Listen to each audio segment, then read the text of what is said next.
Training camp is here, and the Dallas Stars are hitting the ice with big questions and even bigger expectations, from position battles to breakout candidates and, of course, a new bench boss. Today, we're breaking down my biggest training camp storylines for the Dallas Stars.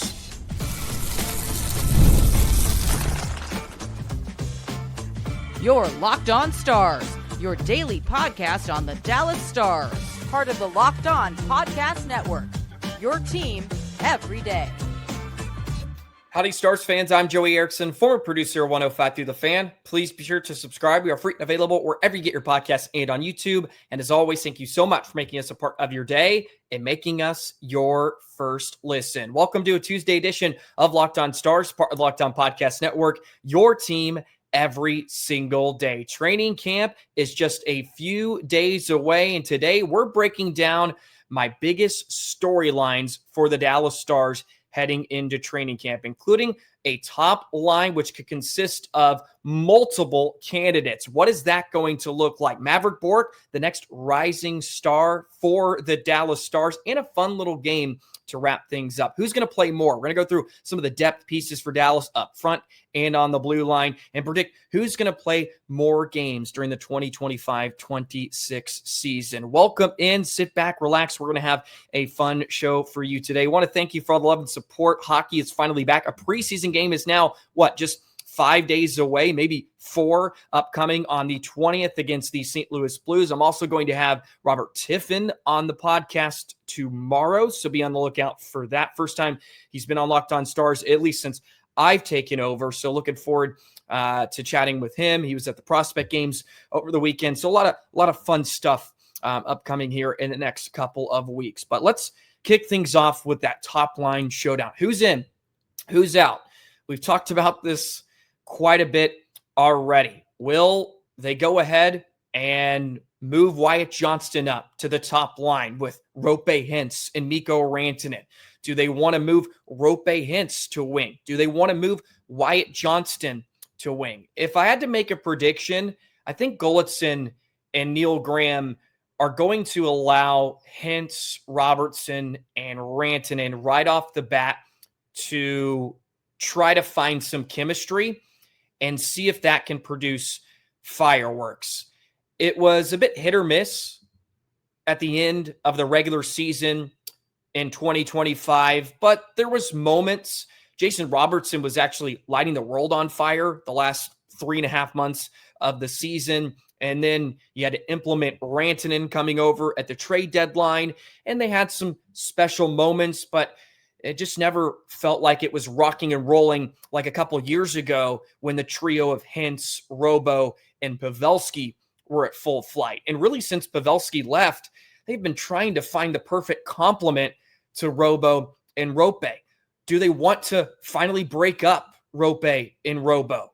Is that a possibility? Maybe Johnston just joins that top line. They can bump Rantanen down. There's a lot of different combinations that Gulutzan, Graham, and the staff have at their disposal. And that's a great thing about being a pretty deep team, maybe not as deep as they have been in years past, but also maybe it's something that can be a bit of a detriment too, because you do have so many weapons in so many pieces, but not in this case. The Stars have a really, really good top 6, but what is that top line going to be? My prediction is they allow Robo, Roope, and Rantanen to try to find a flow. The Stars were not playing great hockey towards the end of last year, and you have to be fair to Dallas. They were without their best player in Miro Heiskanen, or their second best player if you think Niko is now the top guy on Dallas.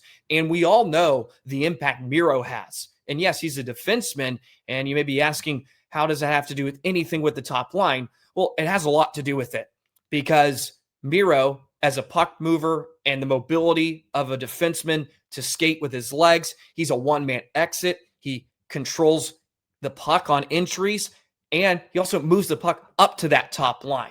So Miro can maybe cover up, or maybe Miro can improve the chemistry within that top line. And you have to think Harley can do the same. Like, you have 2 top 15 defensemen in the NHL. And without Miro and without some key pieces up front with Seguin and whatnot. The Stars were having issues with depth. They had to kind of trot out different lineups, and they just were playing really, really poor hockey in a year that was long.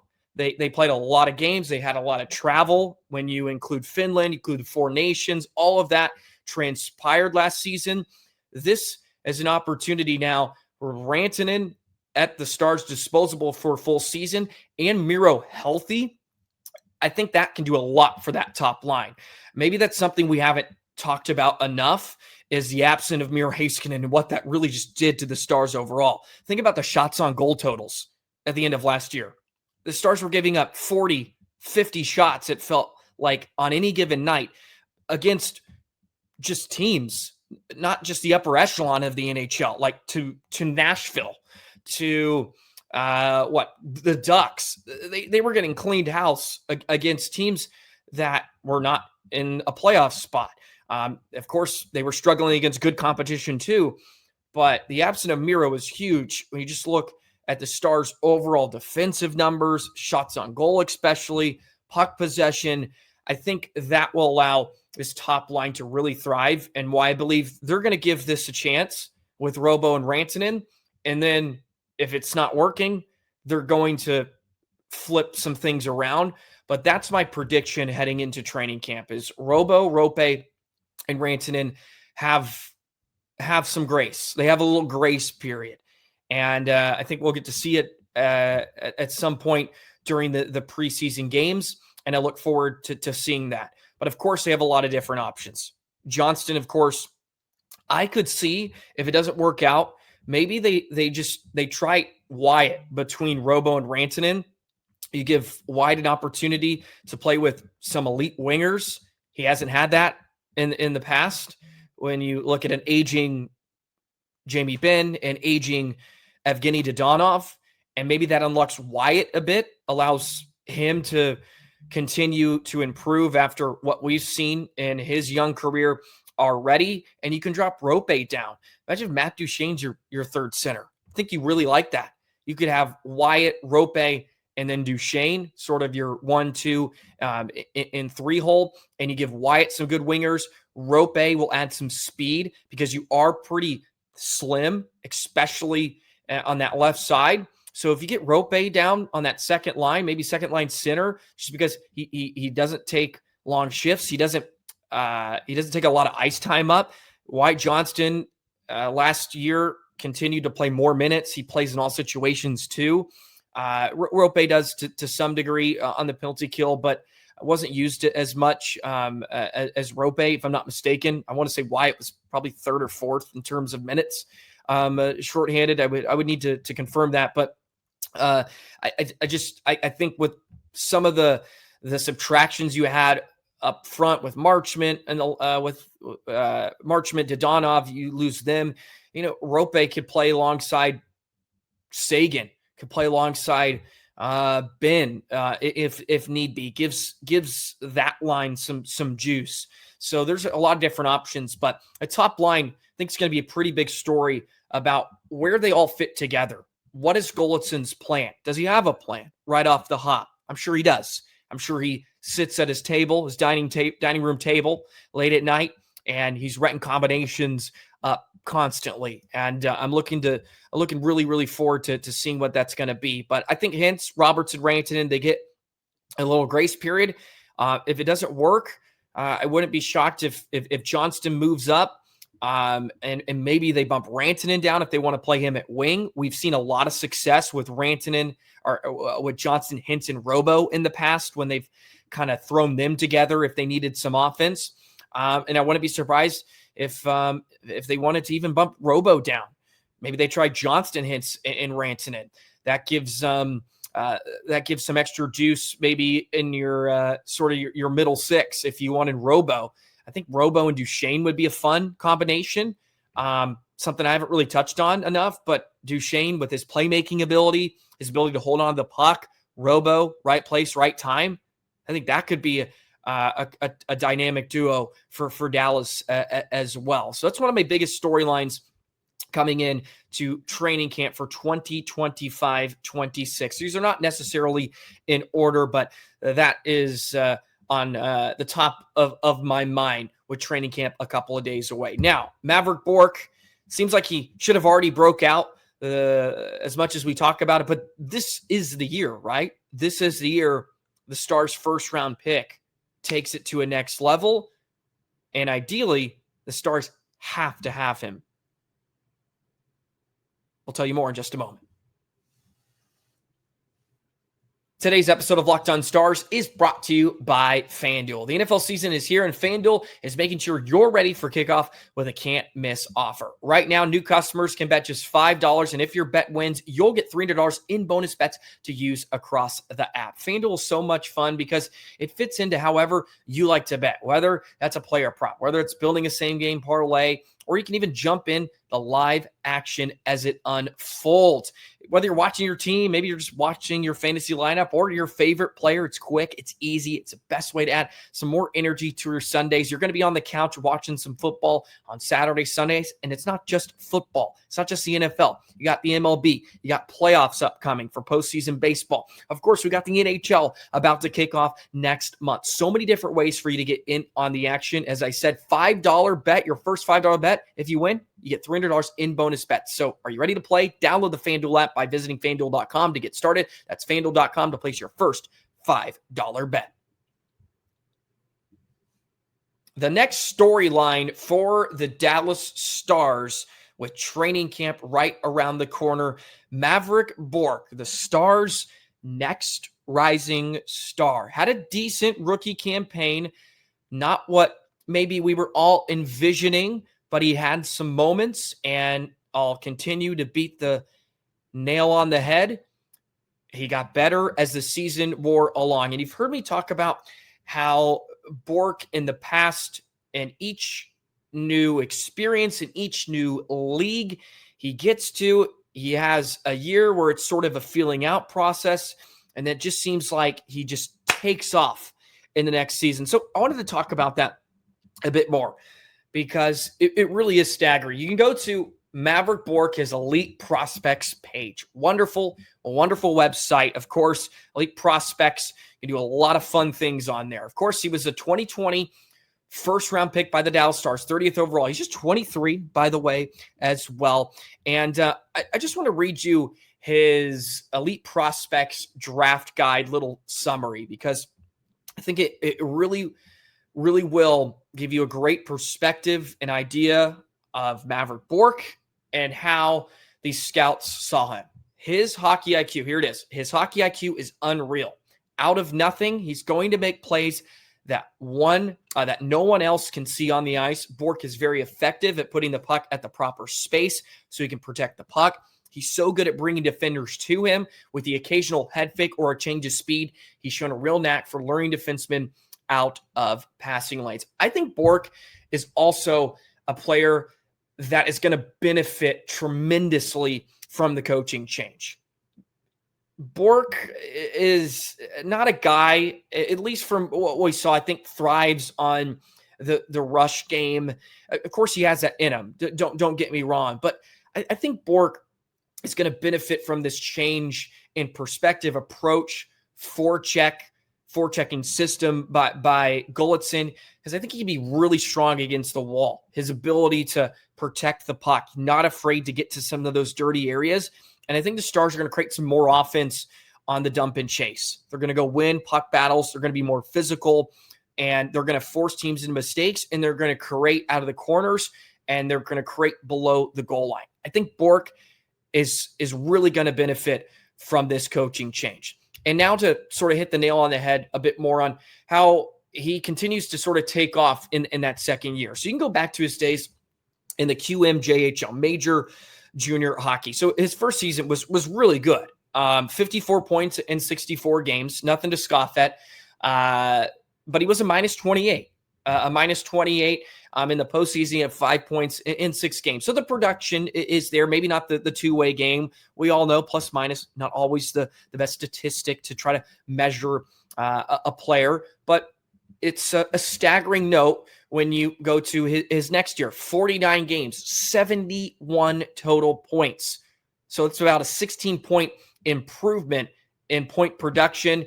4+ goals. His assist totals went up a lot. 49 games, 71 points from the previous year. He had 64 games played, 54 points. And then boom, the next year, COVID-shortened season, 28 games, 43 points. So well over a point per game in back-to-back seasons. And that plus-minus really, really improved as well. His final year in the QM, 31 games, he had 68 points. Just remarkable in 31 games in the 21-22 season. So there is some of his numbers from the MJH. Now, his AHL numbers. So his first full season in the AHL, 22-23 with the Texas Stars. 70 games, 20 goals, 27 assists, 47 points. Really solid rookie campaign. Had 4 points in 8 playoff games with the Texas Stars. Now, 23-24 season, his second year in the AHL, boom, he just took off. Of course, he was playing with Stankoven too. 71 games, he had 77 points. So a 30-point improvement in his second year. 6 more goals. He went from 27 assists to 51 assists. 51. This is a playmaker. He can score, but he's a playmaker at heart. You can look at his assist totals. That is where his game is going to be. I think Stankoven, more of a goal scorer, more of a guy that was going to put the puck in the back of the net. Bourque is creative. Sort of a Duchesne, I would say. He's more of that type where he can, of course, put the puck in the back of the net. You know, I think at his core in the NHL, I think Bourque's going to be 20 to 30 goals every year. If he reaches the potential, I think he can. 20, 30 goals, but he's going to be an assist guy. He's going to make plays. He's going to make other players better around him. I think that's where Bourque can be. So look at that 30-point improvement. He played with good players. He had 11 points in 7 playoff games with the Texas Stars. And then last year, 73 games with Dallas. He had 25 points, 11 goals, 14 assists. Some of that maybe where he was in the lineup. Some of it was he needed to earn some more minutes. He needed to earn the potential to play in the top 6, to play with some better players. Because for the most part, he was sort of in a fourth line role, and the Stars were not going to get a ton of production out of the fourth line. They were skating line, but they weren't going to provide a ton of scoring. As the Stars had a lot of depth up front, they weren't going to get a ton of those minutes as well. So this is a year he can break out. A chance for him to maybe take over that third line center role. And that is sort of my ideal nature for Bourque and the Stars. Bourque becomes a guy that holds down your third line as the center iceman, and that allows you to really get creative then with the top 6. If Bourque can be a stay-at-home, that's your guy. He's responsible, two-way player. He can add some offensive pop. You can play him even with Ben, gets to play with Steele a bit more, or maybe you keep him with Johnston, right? There's a lot of possibilities, but I think Bourque is a guy where you think like he's a fringe top 6 guy. I think that's where I'm hoping Bourque can kind of get to, where you feel like, oh, you know, in certain spots, certain injuries, we feel comfortable putting Bourque in our top 6, sort of like Blackwell was a couple years ago with New York, where they had him playing in the top 6. He was playing with guys like Artemi Panarin. Bourque, of course, different style than Blackwell. Bourque should be a better NHL player. Maybe not should be, but it's going to have an opportunity to be more productive. He is going to be more productive. I think that's fair to say. I think Blackwell would probably agree with you on that one. But that's where I see Maverick Bork. And maybe this is the year. This is the breakout season. And we shouldn't have been talking about it as much as we did last year. But hey, we got over our heels a bit. We were a bit excited. And it never maybe transpired like we saw. But we also should give him credit for what he did do. 25 points. Looked good at times. Added some sparks for Dallas when they needed it. Now he's comfortable. Game should slow down. I can't wait to watch him in year 2. Looking forward to some big things out of 22 and the Stars. So there you go. Bourque, my second storyline, one of the bigger ones heading into training camp for the Dallas Stars. Now, who's going to play more on the depth side? And we got a new bench spots as well. That has to be another storyline. We'll talk about that and play a little game to finish out today's episode. We'll do that in just a moment. Today's episode of Locked On Stars is brought to you by Indeed. You just realized your business needed to hire someone yesterday.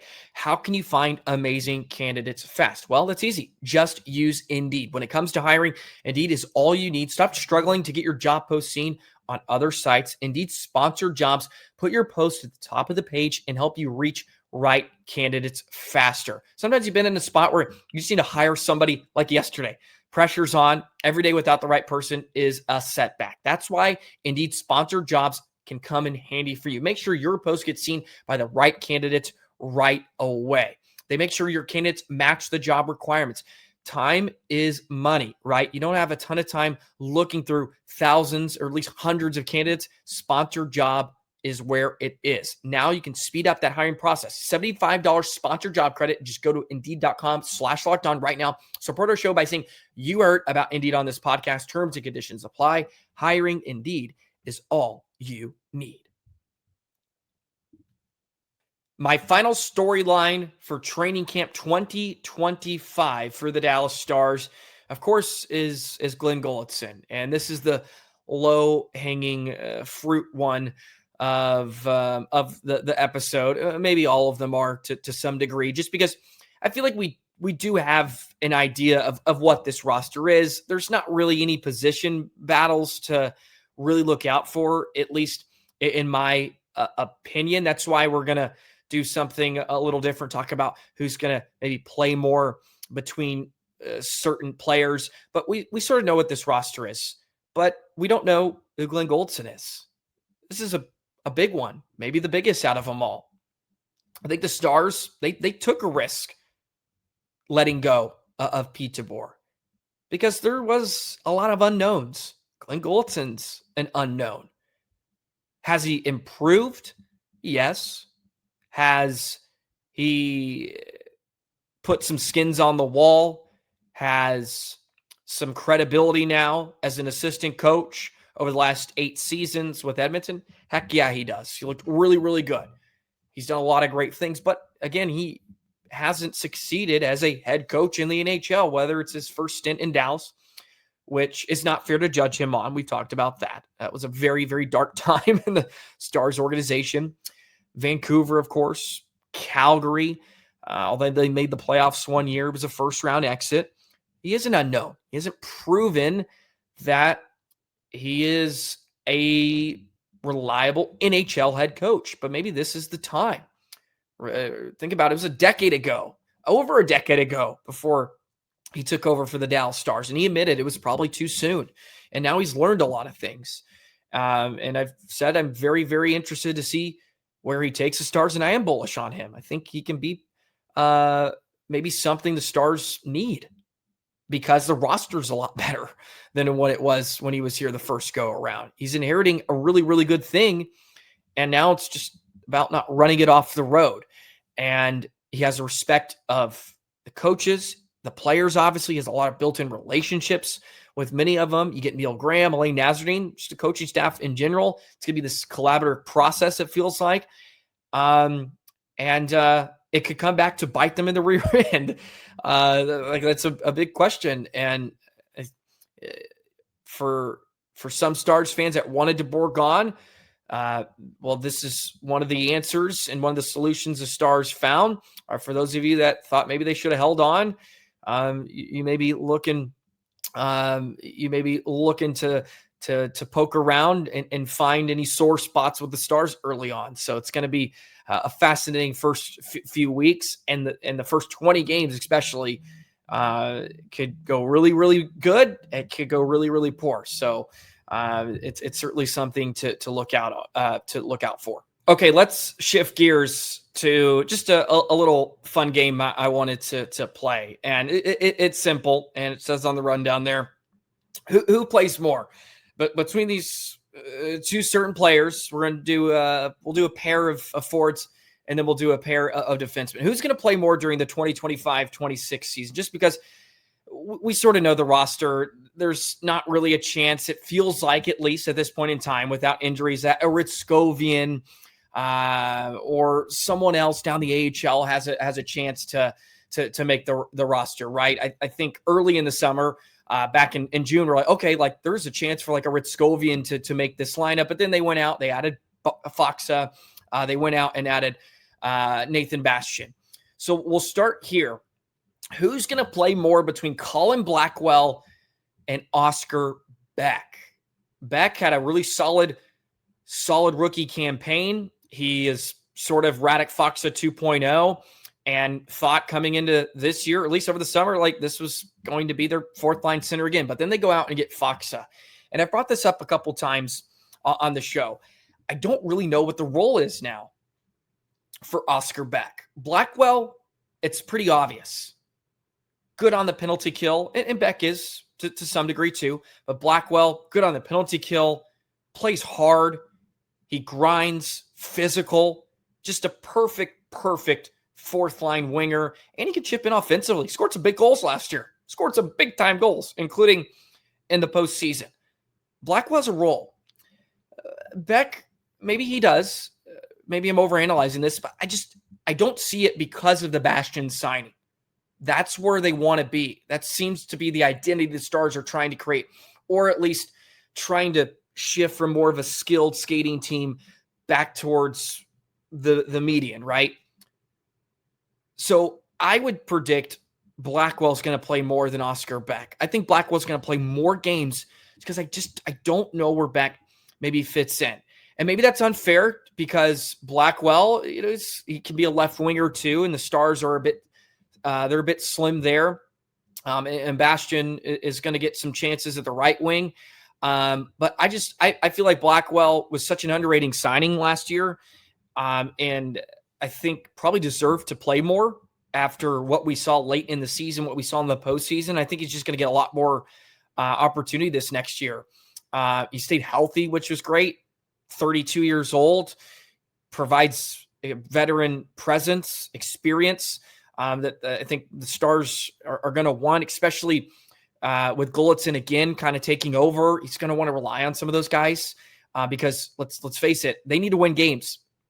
And I think they may choose Blackwell. Gulutzan may choose Blackwell over Beck to win games, because if it gets off to a really bad start and they need to win games, because at the end of the day, that's what you're judged on, Blackwell's going to get some more opportunities than Oscar Beck, in my opinion, especially with Radek Faksa sort of not pigeonholed, but he's going to be the fourth line center for the Dallas Stars. So that's my first pair of players. Who's going to play more? Let me know in the comments below. I'm going to go Blackwell over Beck. I just think Bastian's going to play a lot. I think he's going to play 65, 75 games.